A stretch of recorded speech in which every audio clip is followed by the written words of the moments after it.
Inul Daratista ngaku telah siapkan rumah mewah untuk putranya yang berusia 13 tahun.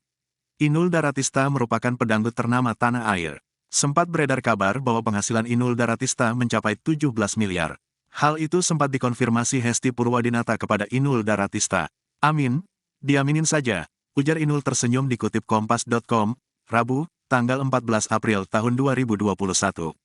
Lebih lanjut, Inul Daratista hanya menjawab tak tahu pasti berapa penghasilannya.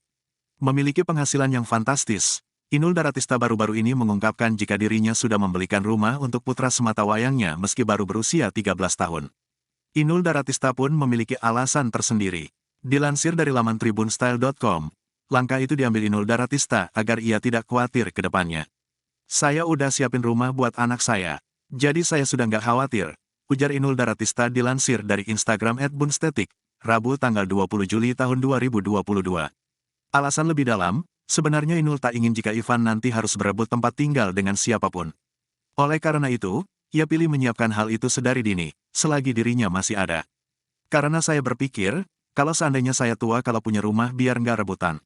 Selagi saya hidup, saya belikan dia rumah, tandas istri Adam Suseno tersebut. Di kolom komentar pun banyak netizen yang setuju dengan cara Inul. Saya juga nabung untuk suatu saat beli tanah dan bikin rumah buat anak. Karena saya nggak mau nanti anak saya nikah ikut mertuanya, biarlah dia di rumahnya sendiri, penting banget kasih warisan untuk anak, karena buat siapa lagi harta ortu kalau bukan untuk anak.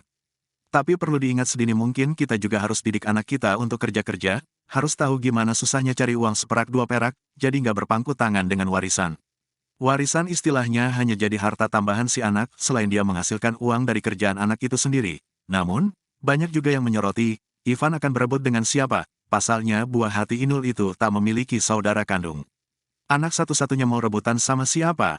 Tanya seorang netizen.